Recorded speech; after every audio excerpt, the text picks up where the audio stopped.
Hello बच्चों, let's see this question. A compound contains 38.8% carbon, 16% hydrogen, and 45.2% nitrogen. The formula of the compound would be options are CH3NH2, CH3CN, C2H5CN, CH2NH2 whole twice. आइए इस question को solve करते हैं बच्चों. और सबसे पहले तो ये देखते हैं कि इस क्वेश्चन को सॉल्व करने के लिए हमारे पास कौन से की कॉन्सेप्ट की जानकारी होनी चाहिए.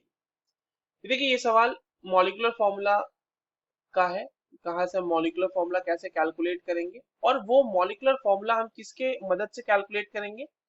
परसेंटेज कॉम्पोजिशन की मदद से. ठीक है, तो हमारे पास परसेंटेज कॉम्पोजिशन गिवन है और उसकी मदद से हम लोग मॉलिक्यूलर फॉर्मूला को कैलकुलेट करेंगे. टेबुलर फॉर्म में इसको रिप्रेजेंट करते हैं ताकि आसानी से हमारा क्वेश्चन सॉल्व हो जाए. देखिए, एलिमेंट मास परसेंटेज जो हमारे पास गिवन होगा, मोल, और यहाँ पर सिंपल रेशियो. यही सिंपल रेशियो बेसिकली हमें बताएगा कि कौन सा एटम मॉलिक्यूल में कितना होगा. देखिए एलिमेंट है हमारे पास. सबसे पहला कौन सा एलिमेंट है बच्चों? कार्बन. इसका मास परसेंटेज कितना दिया हुआ है? 38.8. मोल कैसे फाइंड आउट करेंगे? 38.8 डिवाइडेड बाय उसका एटॉमिक मास जो कि 12 होता है. That will be giving you 3.23. Next element क्या मौजूद है? हाइड्रोजन. हाइड्रोजन कितने मौजूद है? 16.0%. 16.0% डिवाइडेड बाय 1 उसका एटॉमिक मास हाइड्रोजन का, and this will be giving you 16. Nitrogen कितना है? नाइट्रोजन का मास दिया हुआ है 45.2. तो 45.2 divided by 14, this will be giving you 3.23.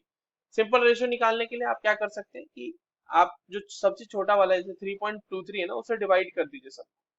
तो 3.23 डिवाइडेड बाय 3.23, वैल्यू आ गई 1.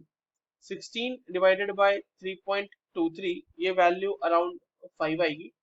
और 3.23 डिवाइडेड बाय 3.23, तो यहाँ से भी वैल्यू आ जाएगी 1. तो कार्बन 1 है, हाइड्रोजन 5 है और नाइट्रोजन 1 है. ठीक है, तो जो हमारा मॉलिक्यूलर फॉर्मूला होगा बच्चों वो क्या होगा? Molecular formula will be C1. उसको नहीं लिख रहा मैं 1 को, या लिख लेते हैं चलिए, C1H5N1, या फिर आप इसको क्या लिख सकते हैं? CH5N. मगर आप देखो CH5N करके हमारे पास कोई ऑप्शन नहीं है. तो आप समझिएगा, कार्बन एक ही है हमारे पास पूरे कंपाउंड में. तो जो हमारा बी ऑप्शन है वहां 2 कार्बन दिख रहे हैं, वो पॉसिबल नहीं है. सी ऑप्शन में भी हमारे पास 3 कार्बन दिख रहा है, पॉसिबल नहीं है. अब हमारे पास एक कार्बन वाला बच गया, 2 ऑप्शन ए और डी. बट डी में आप देखिए 2 नाइट्रोजन है, NH2 वाला, वो NH का होल ट्वाइस है ना. हमारे पास जो नाइट्रोजन है बच्चों वो एक ही है, तो डी भी ऑप्शन नहीं हो सकता. ए ऑप्शन होगा क्या? बिल्कुल होगा. आप देखो CH5N को अगर आप लिखना चाहो तो इसको लिख सकते हो CH3NH2. यहाँ पे भी हाइड्रोजन 5 ही है, एक कार्बन है और एक नाइट्रोजन है. तो ये भी इस तरह से रिप्रेजेंटेशन इसका हो सकता है, and this is the correct answer. So A is the correct answer. I hope you understood this well. All the very best.